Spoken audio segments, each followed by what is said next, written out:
Bonjour, chère famille en Christ. Que la paix du Seigneur Jésus, l'amour de Dieu le Père et la douce consolation du Saint-Esprit soient avec vous. Qu'il soit également avec toute votre maison en ce moment. Que la bénédiction de Dieu le Père, de Dieu le Fils et de Dieu le Saint-Esprit soit avec vous. Qu'elle soit aussi avec toute votre famille. Je vous invite maintenant à respirer profondément. Laissez de côté les anxiétés du jour et entrez dans ce sanctuaire de prière. Par la foi, recevez sur vos épaules un manteau de paix. C'est une couverture céleste qui apaise votre âme. Imaginez que sur la porte de votre maison, sur la vie de chacun de vos enfants, le Seigneur place un sceau de protection divine. Il le place aussi sur votre mariage, c'est un signe que ce foyer et cette famille lui appartiennent. Dans cet espace sacré, nous nous unissons en un seul esprit et un seul cœur. Nous le faisons pour implorer le Dieu Tout-Puissant. Dans cet environnement de foi, nous nous levons comme intercesseurs pour notre foyer. Au nom de Jésus-Christ de Nazareth, avec l'autorité qu'il nous a accordée, nous nous tenons dans la brèche pour notre famille. Nous déclarons que votre maison n'est pas une maison de querelle, mais une maison de paix. Par le pouvoir du sang de l'agneau, nous brisons tout esprit de division et toute racine d'amertume. Nous brisons aussi toute parole de discorde semée entre mari et femme, entre parents et enfants, entre frères et sœurs. Nous annulons maintenant toute œuvre de sorcellerie. Nous annulons aussi toute parole de malédiction lancée contre votre lignée. Nous annulons les malédictions de divorce, de dépendance, de misère et de maladies héréditaires. Nous déclarons que les malédictions générationnelles sont brisées aujourd'hui dans votre vie. Elles sont aussi brisées dans la vie de vos descendants. Nous ordonnons que tout esprit maléfique destiné à détruire votre famille recule maintenant. Nous couvrons nos enfants avec le sang de Jésus. Nous déclarons qu'ils sont la propriété exclusive du Seigneur. Aucune arme forgée contre eux ne prospérera. Nous déclarons que vos enfants ne sont pas destinés à la honte. Ils sont destinés à la louange et à la gloire du nom de Dieu. Nous proclamons la victoire du Christ sur votre foyer et l'unité de l'Esprit dans le lien de la paix.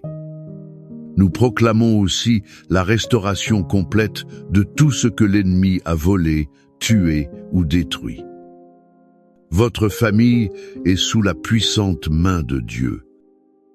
Maintenant, avec notre cœur préparé et notre foi activée, je veux vous inviter.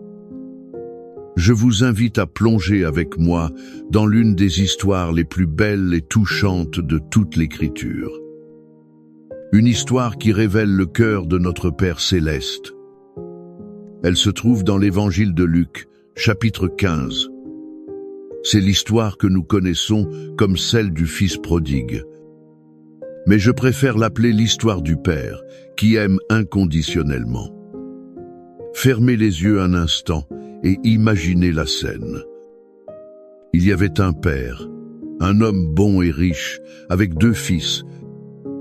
Le plus jeune, impatient et arrogant, se présente devant son père et fait une demande. Dans cette culture, c'était comme dire « Père, pour moi, tu es déjà mort. Je veux juste ce qui est à moi. » Imaginez la douleur silencieuse dans le cœur de ce père. Même blessé, il ne discute pas. Il partage l'héritage et donne la part du fils. Nous voyons ce jeune homme partir, le dos tourné à la maison et à l'amour. Il part à la recherche d'un bonheur illusoire. Il voyage vers une terre lointaine, et là, la Bible dit qu'il gaspille tout. Il vit de manière dissolue. il dépense l'argent, les amis d'occasion disparaissent. Une grande famine s'abat sur la terre. Le fils de l'homme riche se retrouve au fond du gouffre, affamé, s'occupant de porcs. Il désire manger la nourriture donnée aux animaux. Sentez-vous l'odeur de cet endroit? L'humiliation, la solitude, le froid dans l'âme. C'est à ce moment, au point le plus bas de sa vie, que l'Écriture dit une phrase puissante. Revenant à lui. Il se souvient de la maison de son père. Il se souvient que même les serviteurs de son père avaient du pain en abondance. Pendant ce temps, lui mourait de faim. Et là, au milieu de la boue, une décision naît, je me lèverai et j'irai vers mon père. Pendant que tout cela se passait, que faisait le père? La Bible nous donne un indice émouvant. Elle dit que, alors qu'il était encore loin, son père le vit et fut rempli de compassion. Puis, courant, il se jeta à son cou et l'embrassa. Ce père n'a jamais cessé d'attendre. Chaque jour, il montait au point le plus élevé et regardait la route. Il espérait voir la silhouette familière de son fils à l'horizon. Et quand il le voit, il n'attend pas. La dignité d'un ancien ne l'en empêche pas. Il court pour embrasser son fils sale, malodorant, brisé. Il ne le laisse pas terminer le discours de repentance qu'il avait préparé. L'étreinte du père disait tout, tu es revenu. C'est ce qui compte. Tu es à la maison, et la fête commence. Le meilleur veau, les plus beaux vêtements, une bague au doigt, des sandales aux pieds. La restauration n'a pas été partielle, elle a été complète. Le fils qui était mort est revenu à la vie. Ce qui était perdu a été retrouvé. Cette histoire, chère famille, est un miroir du cœur de Dieu pour nous. Elle nous enseigne des leçons profondes pour notre propre foyer. La première leçon est celle-ci, l'amour de Dieu ne renonce jamais. Par extension, l'amour que nous devons avoir ne renonce jamais. Êtes-vous un père ou une mère dont le cœur est brisé par un enfant qui s'est égaré? Un enfant qui, comme le prodigue, a tourné le dos à ses valeurs, à sa foi, à son amour. Je veux vous dire, ne cessez pas de regarder la route. Ne cessez pas d'espérer. Votre amour et vos prières sont comme la veille de ce Père. Dieu n'a pas renoncé à votre enfant et vous ne pouvez pas non plus renoncer. L'amour de Dieu n'est pas basé sur notre mérite, mais sur sa nature. Il est Père et il attend les bras ouverts. La deuxième leçon est qu'il y a toujours un chemin de retour. Ce n'est être pas un enfant, mais votre mariage qui se trouve dans une terre lointaine. La communication s'est perdue, l'intimité s'est envolée. Vous vous sentez comme des étrangers vivant sous le même toit. Le message du Fils prodigue est un message d'espoir. Le premier pas vers le retour est de revenir à soi. Il faut de l'humilité pour reconnaître nos erreurs et pour laisser de côté l'orgueil. Il faut dire « j'ai besoin de revenir ». Nous avons besoin de nous retrouver. Peu importe la distance parcourue, le chemin du retour vers le pardon et la réconciliation est toujours ouvert. N'est-ce pas aujourd'hui le jour de vous décider à vous lever? Allez à la rencontre de votre conjoint, de votre père, de votre frère. Enfin, la troisième leçon est le pouvoir du pardon qui restaure l'identité. Notez que le Père n'a pas seulement donné une étreinte. Il lui a donné une tunique, ce qui signifiait l'honneur. Il lui a donné un anneau, qui signifiait autorité et filiation. Il lui a donné des sandales, ce qui signifiait qu'il n'était plus un esclave. Il était désormais un fils libre. Le vrai pardon n'efface pas seulement l'offense, il restaure la dignité de la personne.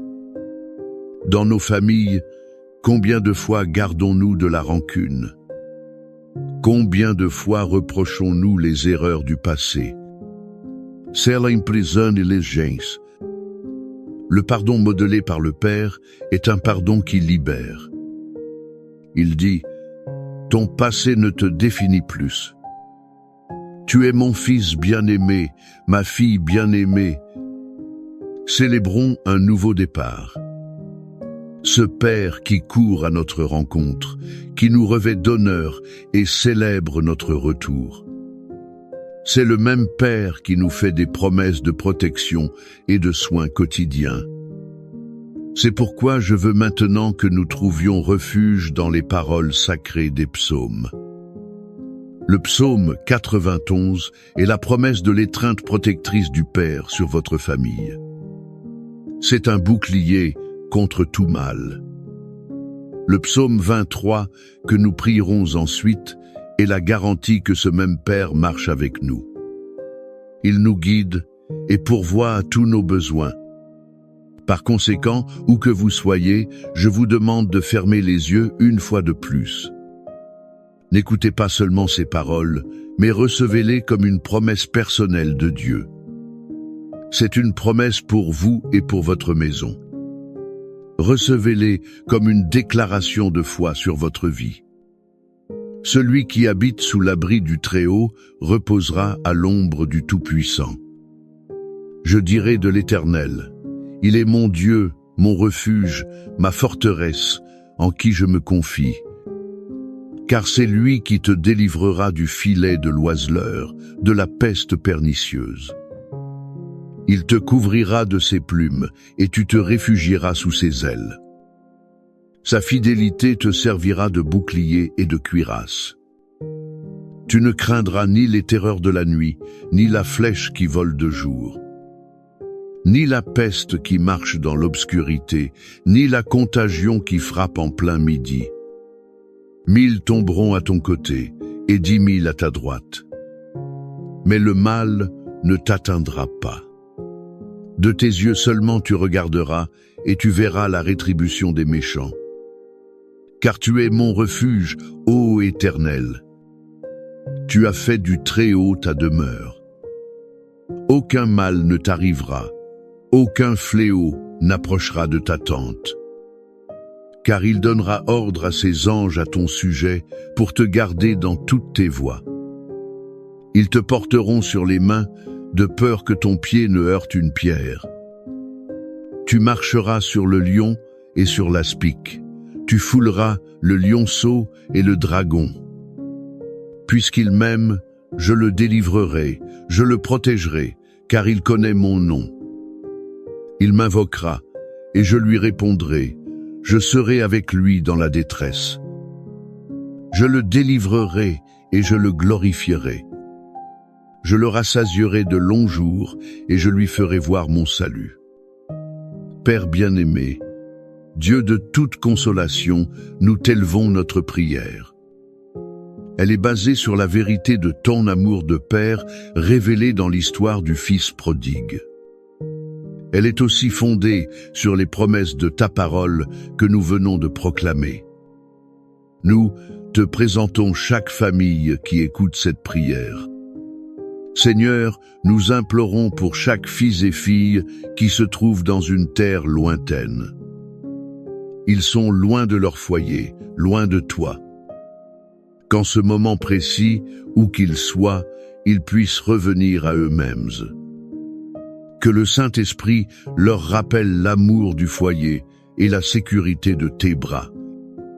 Nous créons un chemin spirituel pour qu'ils rentrent chez eux.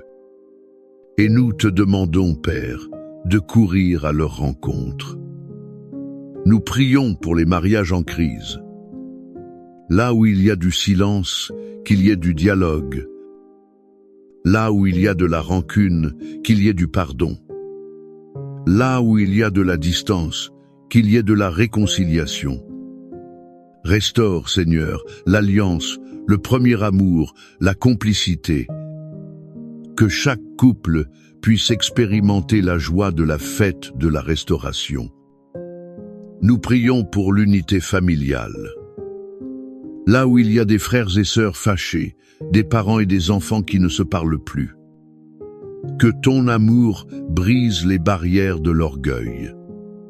Accorde la grâce du pardon qui restaure la dignité et célèbre un nouveau départ. Et, comme le bon berger du psaume 23, nous demandons ta provision. Que le pain ne manque sur la table d'aucune famille. Ouvre les portes de l'emploi, multiplie les ressources. Pourvois à chaque besoin financier, physique et émotionnel. Pour ceux qui font face à des maladies, nous déclarons la guérison au nom de Jésus. Que ta paix, qui dépasse toute intelligence, inonde chaque cœur anxieux. Qu'elle inonde aussi chaque esprit tourmenté. Nous te demandons de guérir les corps, mais aussi les âmes et les souvenirs blessés. Je vous invite maintenant, en ce moment de foi, à écrire dans les commentaires le nom de votre famille. Vous pouvez aussi écrire le nom de la personne pour laquelle vous intercédez. En faisant cela, vous ne tapez pas seulement un nom. Vous les placez prophétiquement sous l'autel de Dieu, en accord avec des milliers d'autres frères et sœurs dans la foi. Que la certitude de l'amour du Père, qui ne renonce jamais, vous soutienne. Que la protection du Très-Haut, promise dans le psaume 91, soit un mur de feu autour de vous. Et que la présence du bon berger vous guide et vous soutienne tous les jours de votre vie. Recevez cette bénédiction au nom du Père, du Fils et du Saint-Esprit. Amen.